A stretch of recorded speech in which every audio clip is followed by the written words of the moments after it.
তুফান হইলে আগে ফালার ধরে বইয়া বইয়া কান্ত হলে আজান দিত নিও, আজান দিত নি, আজান দিত।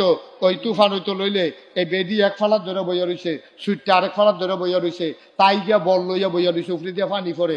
আর বেদিয়ে সিল্লান দিয়া সেটা কইতাছে এক কম্মালা ধরে তুফানটা খালি বাড়তে আছে, আমরার ঘর হইটা কিচ্ছা হইলো একটা আজানেরও দিবে। জামাইরে কইয়া বইছে আমরার ঘরও কিচ্ছা হইল, একটা আজান দিতেন পারেন না? এবার গিয়ে আজান দিছে, আল্লাহু আকবার, আল্লাহু আকবার। তুফান আরো বাড়ছে। তুফান কি কমছে না বাড়ছে? তুফান বাড়ছে। পরে বেরিয়ে সিল্লান দিয়া কয় এই আপনার তুফানে, আরে আপনার আজানে তুফান কমবো, এই বেনামাজির আজান আল্লাহ শিখেছে গেছে কেন? বেনামাজির আজান কেমনে তুফান কমবো কেমনে? জুড়ে আজান দেয়। এবারে আরো আজান দিছে জুড়ে, তুফান আরো বাড়ছে। বেরিয়ে এবার কইতে আছে, আরে তুফানটা যখন বাড়ে তোর ভাই কি একটা নিয়ত করতে পারে না যে শুক্রবারে দুগুলো বাচ্চা দিয়ে একটা মিলাদ ফোড়ায়? তো ও তো আল্লাহ নি খেয়াল করে। তাই এবারে কইছে আল্লাহ এটা তো ঠিকই, আমার মনে নাই, বই মনে করে দিছে, যাও তুফানটা যদি থাইমা থেকে ঘরটা যদি জাগাত থাকে আগামী শুক্রবারে 2 কেজি বাতাসা দিয়া মসজিদে মিলাদ। তুফানে একটা জুহি দিছে, জুহি দিছে পরে এবার 3 কেজি।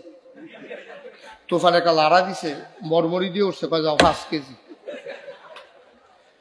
হঠাৎ করে একটা আউলা ফাতারে বাতাস আইয়া মনে যেমন চাউলটা উড়াই লইয়া যাবো গা, তা আটকা ঠেলার লগে কইয়া লাইছে যাও 10 কেজি বাতাস।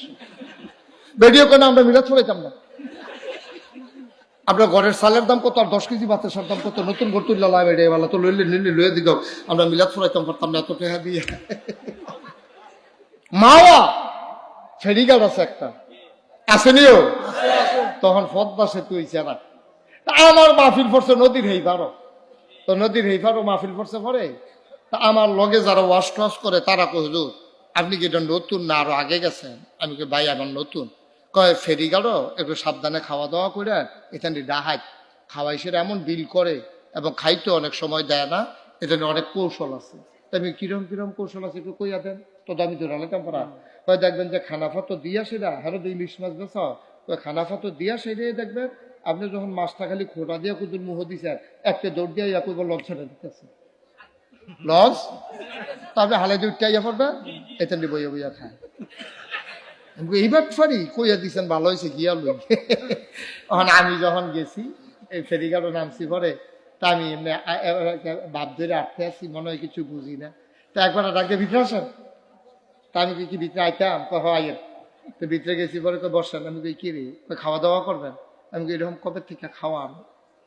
এবার আমার কাছে চাইতে আছে কি তারে কয় রে খাওয়া দাওয়া কবে থেকে? পরে আমি কই আও ইয়া করলাম, তো কি ভালো ইলিশ মাছ আছে?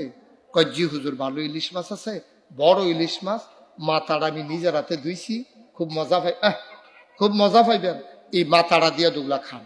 তা আমার তো সেইটা মনে পড়ছে, আমি কেতে সেই ষড়যন্ত্র না করতে আছে, মাথা খাইতে টাইম লাগবো, আমি মাত্র বাইঙ্গা শোনা মাইয়া কইব লঞ্চ এনে দিতে আছে, বুদ্ধিটা সেইটা এনে করতে আছে। আমি ধরো মাথা আনো, মাথাটাই আনো। যখন খাইয়া বইয়া কয়েক নলা খাইয়া আসি ঝুলটা দিয়া মাথাটা মাত্র খোটা দিয়ে একটা কাটা শুইয়া রাখতাম, লইছি এমন তোমাকে দৌড় দিয়ে একটা লঞ্চ ছাড়া দিতে আছে, তাড়াতাড়ি করেন হুজুর। আমি কই তোর তাড়াতাড়ি একটা বক্সের ভিতরে দিয়ে আমি লঞ্চ বইয়া বইয়া খাই, তাড়াতাড়ি দিয়ে বাক্সের ভিতরে দিয়ে তাড়াতাড়ি আমি লঞ্চের খানা আবার মজা আছে তাড়াতাড়ি দিয়ে হেতান কয় ছাড়তে দেরি বাটফারি কোন এত ফর্সা হলে টের পাইছ না তো? তার বাহের নাম আলমগীর, কই বসে কুদ্দুস। অফিসারে জিজ্ঞেসে বাহের নাম কি? কই কুদ্দুস, আসলে আলমগীর। জালবুট দিতে গিয়া বাপ বেটায় বদলালিস, আমি চিনি না মানুষটি, ঠিক না? জালবুট দিতে গিয়া বাপ বেটায় বদলাই। ও এখন যদি গ্রামে একটা কাজা লাগিয়া যদি কেউ বাপ তুললা গালি দেয়, কি কয়? ভাই আমারে যতক্ষণ ফারো সুইটা দে ফদাফদি কর, মরা বাপ তুললা গালি দিবি না, কারণ বাপের কোনো এখনো আইসা না, বাপের গালি দিলে এত কষ্ট লাগে, তোমার বাপের তুললে আরেক বেটা গালি দিলে এত মেহনত কষ্ট লাগে, আর তুমি যে নিজের বাহের নাম নিজে বদলাইছ, তোমার যদি উদম করে সিহন জিংলা দিয়া ফতফাত ফতফাত করে কি সুন্দর করতো, ঠিক কিনা?